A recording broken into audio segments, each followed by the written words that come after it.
नमस्कार दोस्तों, स्वागत है एक बार फिर से हमारे यूट्यूब चैनल SLG के हब में। दोस्तों, हम बात कर रहे थे भारत के संविधान से जुड़े हुए कुछ महत्वपूर्ण प्रश्नों के, जिसके अंदर हमारा जो टॉपिक है आज का वो है भारत के संविधान की ऐतिहासिक पृष्ठभूमि। उससे रिलेटेड हम कुछ महत्वपूर्ण प्रश्न डिस्कस कर रहे थे। तो एक वीडियो में हमने कुछ क्वेश्चन देखे थे और जो है रिमेनिंग क्वेश्चन है हम इस जो है वीडियो के अंदर देखने वाले हैं। तो बात करेंगे आज के महत्वपूर्ण प्रश्नों की, जो कि हमारे भारत के संविधान की ऐतिहासिक दृष्टि से बेहद ही इम्पोर्टेंट है। तो बढ़ते हैं आगे, बट उससे पहले अगर आप हमारे चैनल पर नए हैं तो चैनल को सब्सक्राइब कीजिए और बेल आइकन को ज़रूर प्रेस कीजिए ताकि हमारे आने वाली वीडियो की नोटिफिकेशन आपको मिलती रहे। चलिए बात करते हैं पहले क्वेश्चन की। आज का हमारा पहला क्वेश्चन है, हमारे देश का संविधान नाम क्या है? ऑप्शन है हमारे पास भारत, भारत अर्थात इंडिया, हिंदुस्तान या आर्यवर्त। तो अगर बात की जाए भारत, जो हमारे देश का संवैधानिक नाम है जो कि है भारत अर्थात इंडिया, तो इसका सही आंसर होगा ऑप्शन बी, भारत अर्थात इंडिया, जो कि संविधान के अनुच्छेद 1 में इसका जो है नाम का उल्लेख किया गया है। यानी कि वहाँ पर क्लियरली मेंशन किया गया है कि भारत संघ, इसमें संघ का नाम भारत बताया गया है, भारत अर्थात यानी कि इंडिया। बट बढ़ते हैं अगले क्वेश्चन की ओर। हमारा अगला क्वेश्चन है, स्वतंत्र भारत में भारत के प्रथम कानून मंत्री कौन थे? तो अगर बात की जाए स्वतंत्र भारत के कानून मंत्री की, तो जो स्वतंत्र भारत के कानून मंत्री थे वो है डॉक्टर BR अम्बेडकर, जो कि पहले कानून मंत्री थे स्वतंत्र भारत के। तो इसका सही आंसर होगा ऑप्शन सी। बढ़ते हैं अगले क्वेश्चन की ओर। हमारा अगला क्वेश्चन है, सर्वोच्च न्यायालय ने किस मुकदमे में यह बनाए रखा कि प्रस्तावना संविधान का भाग नहीं है? तो ऑप्शन है हमारे पास बेरुवारी मुकदमा, गोलकनाथ मुकदमा, केशवानंद भारती बनाम केरल राज्य और इसमें से कोई नहीं। तो अगर बात की जाए संविधान की प्रस्तावना की, तो इसके अंदर जो है बेरुवारी मुकदमा है। तो सर्वोच्च न्यायालय ने जो फैसला दिया था बेरुवारी मुकदमे में, तो ये उसमें ये बनाए रखा कि प्रस्तावना जो है संविधान का भाग नहीं है। तो इसका सही आंसर होगा ऑप्शन है बेरुवारी मुकदमा। चलिए बढ़ते हैं अगले क्वेश्चन की ओर। अगला क्वेश्चन है जो पिछले क्वेश्चन से ही रिलेटेड है। इसके अंदर है जो कि पूछा गया है, सर्वोच्च न्यायालय ने किस मुकदमे में स्वीकार किया कि प्रस्तावना संविधान का भाग नहीं है? ऑप्शन हमारे पास गोलकनाथ मुकदमा, बेरुवारी मुकदमा, केशवानंद भारती बनाम केरल राज्य या इनमें से कोई नहीं। तो अगर बात की जाए जो केशवानंद भारती बनाम केरल राज्य है, तो इस फैसले के अंदर, इस मुकदमे के अंदर जो है सर्वोच्च न्यायालय ने ये स्वीकारा है कि जो प्रस्तावना है जो कि संविधान का भाग है। तो इसका सही आंसर होगा ऑप्शन सी, केशवानंद भारती बनाम केरल राज्य। चलिए बढ़ते हैं अगले क्वेश्चन की ओर। अगला क्वेश्चन है हमारा, भारत का राष्ट्रगान जनगण मन को किस वर्ष स्वीकृत किया गया था? ऑप्शन है हमारे पास 1948, 1949, 1940, 1950, 1951। तो अगर बात की जाए जनगण मन की, तो जनगण मन है जो कि हमारा राष्ट्रगान है और उसको स्वीकार किया गया था 24 जनवरी 1950 को। तो इसका सही आंसर होगा ऑप्शन सी, 1950 के अंदर। बढ़ते हैं अगले क्वेश्चन की ओर। हमारा अगला क्वेश्चन है, भारत का राष्ट्रगान सबसे पहले कब व किस अधिवेशन में गाया गया था?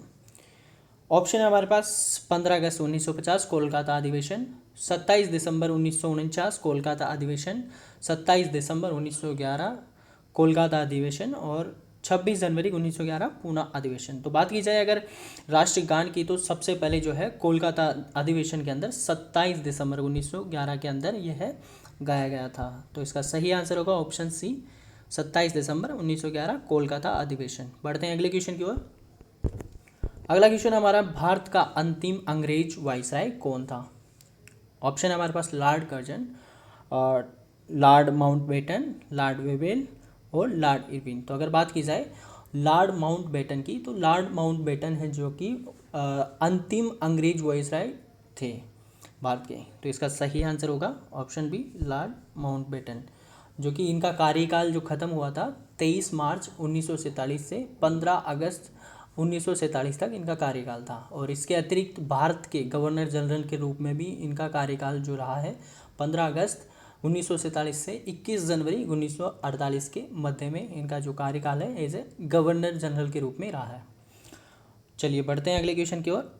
अगला क्वेश्चन हमारा, स्वतंत्रता प्राप्ति के पश्चात भारतीय राष्ट्रीय कांग्रेस का पहली बार विभाजन कब हुआ?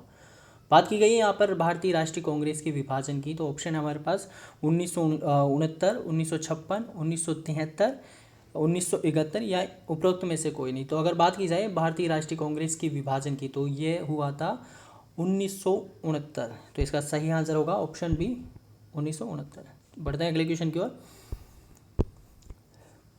अगला क्वेश्चन हमारा, पूना समझौता किस वर्ष व किसके मध्य हुआ था? ऑप्शन है हमारे पास महात्मा गांधी और पंडित जवाहरलाल नेहरू 1936 के अंदर, महात्मा गांधी व डॉक्टर बी.आर. अम्बेडकर के बीच 1932 के अंदर, महात्मा गांधी व सरदार वल्लभ भाई पटेल 1932 के अंदर, पंडित जवाहरलाल नेहरू व डॉक्टर बी.आर. अम्बेडकर के मध्य 1936 के अंदर। तो अगर बात की जाए पूना समझौते की, तो पूना समझौता जो है वो हुआ था महात्मा गांधी और बी आर अम्बेडकर के बीच में, जो कि 1932 के अंदर हुआ था, जिसे पूना पैक्ट के नाम से भी जाना जाता है। तो इसके जो इस समझौते के अंदर जो है, इस समझौते के द्वारा अनुसूचित जाति व अनुसूचित जनजाति के लोगों के लिए संसद व राज्य विधानसभाओं में सीटों के आरक्षण के मार्ग को प्रस्तुत किया गया था। और इससे जो मैकडोनाल्ड है के सांप्रदायिक अवार्ड अगस्त 1932 का प्रायोजन विफल हो गया था, जिसमें अनुसूचित जाति व अनुसूचित जनजाति के लिए हिंदू धर्म से पृथक निर्वाचन का प्रावधान किया गया था। Doctor B R. अम्बेडकर ने पूना समझौते में दलित वर्ग यानी कि डिप्रेस्ड क्लास शब्द का प्रयोग किया था, और जिसे वर्ष 1935 के जो भारत शासन अधिनियम है उसके अंदर अनुसूचित जाति व अनुसूचित जनजाति उसके अंदर यह अनुसूचित जाति और अनुसूचित जनजाति के रूप में इसे डिफाइन किया गया था। तो इसका सही आंसर होगा ऑप्शन बी महात्मा गांधी और बी.आर. अम्बेडकर। चलिए बढ़ते हैं अगले क्वेश्चन की ओर। अगला क्वेश्चन है हमारा, डॉक्टर भीमराव अम्बेडकर द्वारा प्रयुक्त दलित वर्ग शब्द किस अधिवेशन में अनुसूचित जाति एवं जनजाति कहा गया था? तो अभी जैसे हमने बात की थी पिछले ही ऑप्शन में, देख लेते हैं एक बार फिर से। भारतीय परिषद एक्ट 1861 ऑप्शन है हमारे पास, भारतीय शासन अधिनियम 1909, भारतीय शासन अधिनियम 1935, भारतीय शासन अधिनियम 1919। तो अगर बात की जाए भारतीय शासन अधिनियम 1935, तो 1935 के द्वारा जो है जो डॉक्टर भीमराव अम्बेडकर दलित वर्ग शब्द का जो है इस अधिवेशन में जो है इसको यूज किया गया था, और इसे बाद में जो है अनुसूचित जाति एवं जनजाति के रूप में डिफाइन किया गया था। तो इसका सही आंसर होगा ऑप्शन सी भारतीय शासन अधिनियम 1935। बढ़ते हैं अगले क्वेश्चन की ओर। अगला क्वेश्चन है हमारा, निम्न में से किसका सबसे अधिक प्रभाव भारतीय संविधान के आपातकालीन उपबंध के ऊपर है? ऑप्शन है हमारे पास भारत सरकार के अधिनियम 1936, जर्मनी का वेइमर संविधान, ऑप्शन सी संयुक्त राज्य अमेरिका का संविधान, और ऑप्शन डी कनाडा का संविधान। अगर बात की जाए जर्मनी का वेइमर संविधान, तो उसका जो है बहुत अधिक प्रभाव रहा था भारतीय संविधान के आपातकालीन उपबंध पर। तो इसका सही आंसर होगा ऑप्शन बी जर्मनी का वेइमर संविधान। बढ़ते हैं अगले क्वेश्चन की ओर। हमारा अगला क्वेश्चन है, आनुपातिक प्रतिनिधि ऐसे देश के लिए आवश्यक है नहीं है जहां, ऑप्शन हमारे पास आरक्षित निर्वाचन क्षेत्र नहीं है, दो पार्टी सिद्धांत विकसित है, राष्ट्रपति प्रणाली संसदीय प्रणाली का संयोजन है, या इनमें से कोई नहीं। अगर बात की जाए तो अनुपातिक प्रतिनिधि ऐसे देश के लिए आवश्यक नहीं है जहां पर आरक्षित निर्वाचन क्षेत्र नहीं हो, दो पार्टी सिद्धांत विकसित है, और जो है राष्ट्रपतीय प्रणाली जो है संसदीय प्रणाली का समायोजन हो। तो इसका सही आंसर होगा इनमें से कोई नहीं, क्योंकि अगर ऐसा जो है आनुपातिक प्रतिनिधि है जो है देश है उसके लिए आवश्यक नहीं है। बढ़ते हैं अगले क्वेश्चन की ओर। अगला क्वेश्चन है हमारा, निम्न में संविधान का कौन सा एकात्मक लक्षण है? ऑप्शन हमारे पास राष्ट्रपति किसी भी राज्य का शासन अपने अधिकार में ले सकता है यदि संविधान आत्मक मशीनरी ठप पड़ गई हो। ऑप्शन बी है एक संगठित न्यायपालिका, ऑप्शन सी है राष्ट्रीय आपातकाल की घोषणा, और या इनमें से ये सभी। तो अगर बात की जाए तो अगर संविधान का जो है एकात्मक लक्षण जो है ये तीनों चीज़ें दर्शाती हैं। यदि राष्ट्रपति किसी भी राज्य का शासन जो है अगर ठप पड़ जाता है, तो वो अगर मशीनरी ठप पड़ जाती है तो अपने जो है अपने अधिकार में ले सकता है, और यहाँ पर एक संगठित न्यायपालिका भी है और राष्ट्रीय आपातकाल की घोषणा भी कर सकता है। तो इसका सही आंसर होगा ऑप्शन डी, ये सभी। बढ़ते हैं अगले क्वेश्चन की ओर। हमारा अगला क्वेश्चन है, संविधान के प्रारूप समिति के समक्ष प्रस्तावना को किसने प्रस्तावित किया था? ऑप्शन है हमारे पास B R Ambedkar, B N Rao, Mahatma Gandhi और जवाहरलाल नेहरू। तो अगर बात की जाए जो प्रारूप समिति के समक्ष जो है प्रस्तावना को जो प्रस्तावित किया था वो थे पंडित जवाहरलाल नेहरू। बढ़ते हैं अगले क्वेश्चन की ओर। हमारा अगला क्वेश्चन है, संविधान सभा का विधिवत उद्घाटन कब हुआ था? ऑप्शन है हमारे पास 26 जनवरी 1946, 12 दिसंबर 1946, 9 दिसंबर 1946 और 8 दिसंबर 1946। तो अगर बात की जाए संविधान सभा के जो विधिवत उद्घाटन की, तो वो हुआ था 26 जनवरी 1946 को। तो इसका सही आंसर होगा ऑप्शन ए 26 जनवरी 1946। चलते हैं अगले क्वेश्चन की ओर। अगला क्वेश्चन है, प्रस्तावना में उपयोग किए गए शब्द समाजवादी और धर्मनिरपेक्ष मूल प्रस्तावना के भाग थे।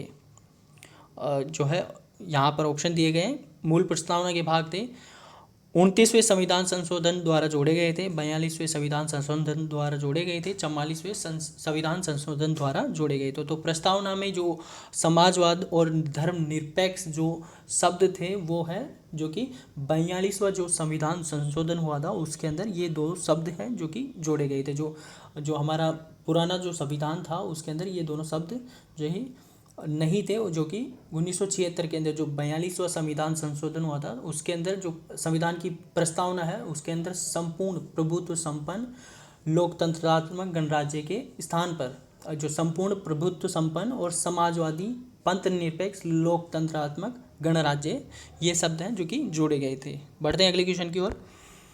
अगला क्वेश्चन हमारा, भारत को एक धर्मनिरपेक्ष राज्य बताता है।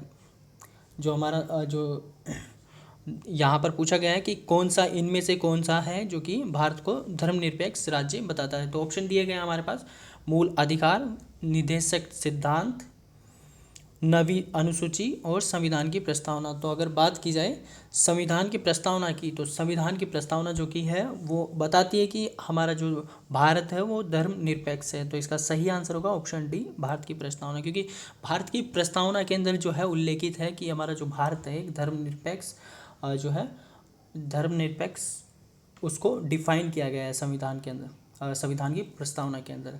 तो भारत की संविधान की प्रस्तावना में भारत को एक प्रभुत्व संपन्न समाजवादी पंथ निरपेक्ष और लोकतांत्रिक गणराज्य घोषित किया गया है। और पंथ निरपेक्ष शब्द को जो है 42वां जो संविधान संशोधन हुआ था 1976 के अंदर उसके द्वारा इस शब्द को जो है प्रस्तावना के अंदर जोड़ा गया था। प्रस्तावना के अतिरिक्त अगर बात की जाए धार्मिक स्वतंत्रता के मूल अधिकार की, जो कि अनुच्छेद 25 से 28 तक है, में भारत को धर्मनिरपेक्ष राज्य भी बताया गया है। और संविधान में धर्मनिरपेक्ष शब्द के स्थान पर पंथ निरपेक्ष का प्रयोग किया गया है। बढ़ते हैं अगले क्वेश्चन की ओर।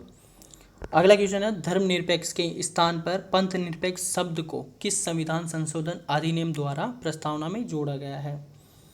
ऑप्शन है हमारे पास 44वां संविधान संशोधन अधिनियम 1972, 42वां संविधान संशोधन अधिनियम 1972, 44वां संविधान संशोधन अधिनियम 1976 और 42वां संविधान संशोधन 1976। तो अगर बात की जाए 42वां संविधान संशोधन 1976 की, तो इसके अंदर जो है धर्मनिरपेक्ष के स्थान पर पंथ निरपेक्ष शब्द को जो है संविधान के अंदर जो है प्रस्तावना के अंदर जोड़ा गया था। तो इसका सही आंसर होगा ऑप्शन डी, 42वां संविधान संशोधन 1976। चलते हैं अगले क्वेश्चन की ओर।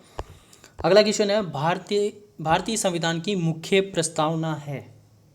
ऑप्शन है हमारे पास विचार, धर्म, आस्था, अभिव्यक्ति, विचार, विश्वास, धर्म, अभिव्यक्ति, विचार, अभिव्यक्ति, विश्वास, आस्था और उपासना, विचार, विश्वास, धर्म, आस्था और पूजा। तो अगर बात की जाए जो भारतीय संविधान की मुख्य जो प्रस्तावना है उसकी, तो भारतीय जो संविधान की मुख्य प्रस्तावना में भारत को संपूर्ण जो है प्रभुत्व संपन्न समाजवादी और पंथ निरपेक्ष लोकतंत्रात्मक गणराज्य तो बताया गया है। उसके अलावा जो है उसके जो समस्त नागरिकों को सामाजिक, आर्थिक और राजनीतिक न्याय, विचार, अभिव्यक्ति, विश्वास और धर्म की उपासना की स्वतंत्रता भी प्रदान की गई है। तो यहाँ पर इसका सही आंसर होगा ऑप्शन बी, विचार, विश्वास, धर्म और अभिव्यक्ति, जो कि भारतीय संविधान की मुख्य प्रस्तावना है। बढ़ते हैं अगले क्वेश्चन की ओर। हमारा अगला क्वेश्चन है, प्रस्तावना का वह प्रावधान जो सभी वयस्क नागरिकों को मतदान का अधिकार प्रदान करता है। तो ऑप्शन है हमारे पास पंथ निरपेक्षता, प्रजातंत्र, समाजवाद और गणतंत्र। तो बात की जाए अगर प्रजातंत्र की, तो प्रजातंत्र है जो कि सभी वयस्क नागरिकों को मतदान का अधिकार प्रदान करता है। तो इसका सही आंसर होगा ऑप्शन बी, प्रजातंत्र। चलते हैं अगले क्वेश्चन की ओर। हमारा अगला क्वेश्चन है, संविधान की उद्देशिका प्रस्तावना को किसने प्रस्तुत किया था? ऑप्शन है हमारे पास पंडित जवाहरलाल नेहरू, बी आर अम्बेडकर, सरदार वल्लभ भाई पटेल और महात्मा गांधी। तो अगर बात की जाए पंडित जवाहरलाल नेहरू की, तो संविधान की उद्देशिका प्रस्तावना को जो है इन्होंने प्रस्तुत किया था। तो इसका सही आंसर होगा ऑप्शन ए, पंडित जवाहरलाल नेहरू। अगला क्वेश्चन हमारा, अगर संविधान शरीर है तो प्रस्तावना इसकी आत्मा, यह कथन किसने कहा था? ऑप्शन है हमारे पास के एम मुंशी, सुभाष कश्यप, पंडित जवाहरलाल नेहरू और भीमराव अंबेडकर। तो अगर बात की जाए जो है अगर संविधान शरीर है तो प्रस्तावना इसकी आत्मा है, जो कि जो सुभाष कश्यप है इनके द्वारा ये बात कही गई थी। तो इसका सही आंसर होगा ऑप्शन बी, सुभाष कश्यप। तो दोस्तों ये थे आज के कुछ महत्वपूर्ण प्रश्न जो कि भारत के इतिहास, जो भारत के संविधान का इतिहास है उससे जुड़े हुए हैं। और ये वो प्रश्न है जो कि जो वनडे एग्ज़ाम्स के प्रोस्पेक्टिव से बहुत ही इंपॉर्टेंट है, और ये ऐसे क्वेश्चन है जो कि बार बार रिपीट होते रहते हैं। ठीक है, तो ये हमारी सीरीज़ है जो कि चलती रहेगी। उम्मीद करता हूँ आपको जो है वीडियो पसंद आया होगा। अगर वीडियो पसंद आया है तो इसे लाइक कीजिए, अपने दोस्तों के साथ में शेयर कीजिए, कमेंट करके हमें ज़रूर बताइएगा। और अगर आप हमारे चैनल पर नए हैं तो चैनल को सब्सक्राइब ज़रूर कीजिएगा, ताकि आने वाली वीडियोज़ की नोटिफिकेशन आपको मिलते रहे। मिलते हैं अगले वीडियो में, तब तक के लिए धन्यवाद।